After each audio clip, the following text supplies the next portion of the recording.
always like to say this isn't, where the journey ends. Hopefully it's where it begins. I like to look at Like that. every person that I do business with, like, hey, we just got through this roller coaster, right? But like now you have an entire sphere of influence and people and family.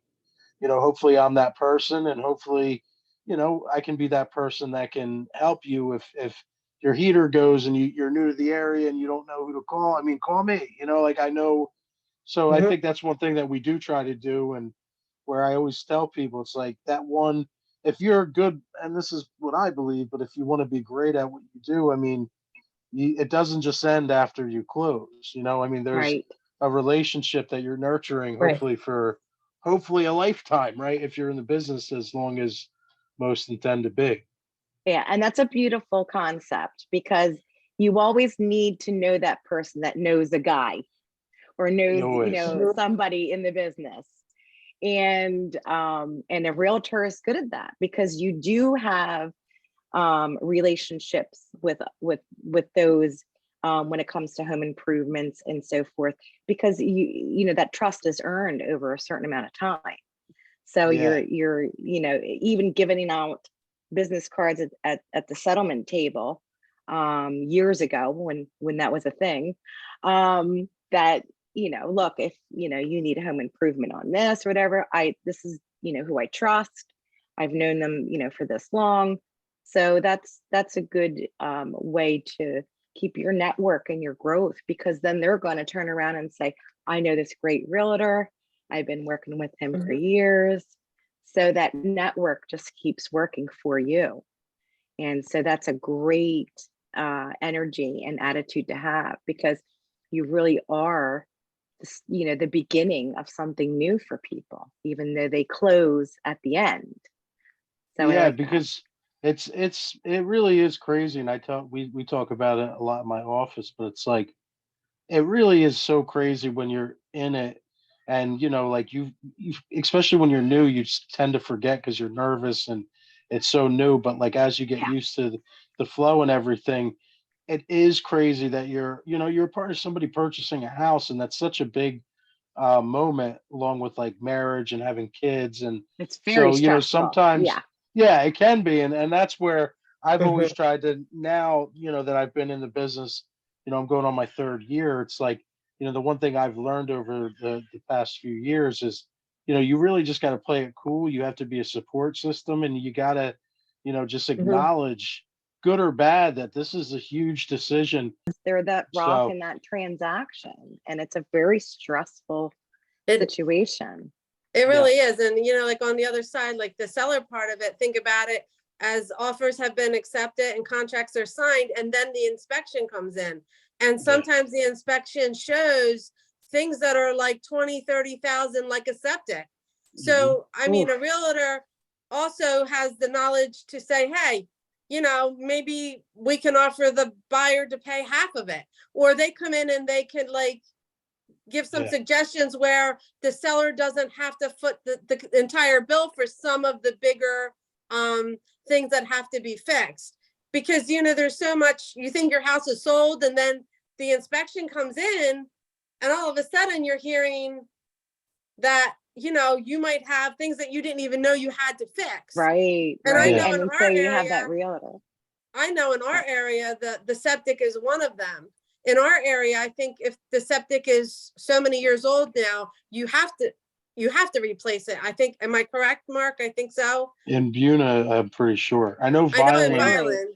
Yeah, yeah. It's well, the thing that's tough with septic, and I actually went through this Like, recently, but we didn't go under contract with the house. But like, my client was a conventional buyer, which, they're a lot more lax in the sense of needing a septic cert. But because of the way Violin does it or the city does Mhm. it, it's like now I think it needs to be within like 12 years. And Mhm. there's these people that, like, for example, we saw it was off of Arbor Avenue, and beautiful house. The girl that's selling the house was actually a realtor. Like, she was going through a divorce, and she was saying, she's like, look, I mean, there's nothing wrong with it, but I know Mhm. that the city's going to say to replace it. And my oh client was wow. a conventional Mhm. buyer. So it was a tough scenario, because if he was an FHA buyer, there'd be no walking around it. And then it's like, do you want to get in the scenario where, you know, you're going to have to argue or fight or negotiate with the seller who is either A, not going to do it, or B, going to maybe meet you halfway, or C, it's on you.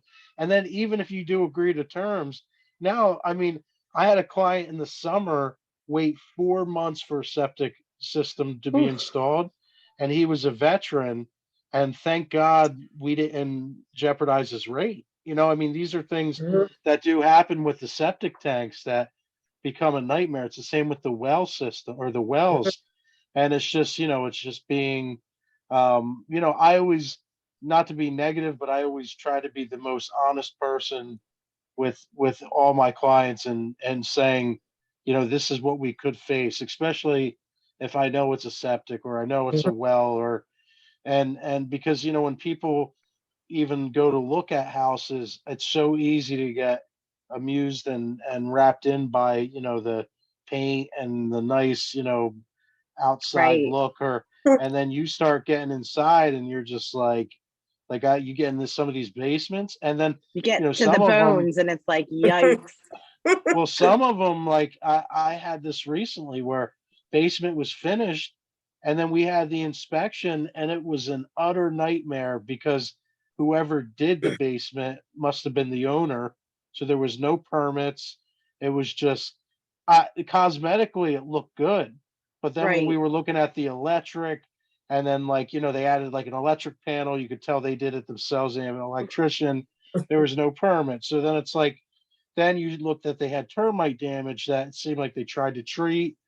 And then you just find all these issues. And then before you know it, he's like, yeah, it's about $15,000 worth of repairs. And you're like, oh my God, do I even have signal out here? You know, I mean, I've had it where people are like, That's true. seriously, where they're like asking about the Wi-Fi quality. And there's just so many Sure. things. And I think with us, it's just the more you do it, you just get Knowledge is used to it. power. Like I remember in the like my first year, it's like, you know, you're just excited to have a client and do business, and then things are coming up and you're just like, I would be like, you know, playing it so cool at the showing, and then be in my car and I'm like calling my broker and every agent I know, and I'm like, hey, is this normal, or is this, you know, because for us it's easy in the beginning to be like, yeah, everything looks great, you know, and then where you try to really now just kind of play it where you're just really level, and you kind of let them observe, and, you know, you just give answers to the best of your knowledge. And Yep. it's like I Let it always take tell its people, course. it's like my number one thing is like, we got to get through the inspection. I always make it a, not a negative, but definitely a, like, we have to get through the inspection, you know, congratulations, but there's no celebrating until inspections are over, and then appraisal, because that's a whole nother Right. Yeah. The thing, you know. It's reality like, hits. Right. And it's like, all right, so let's just take it slow and see what happens.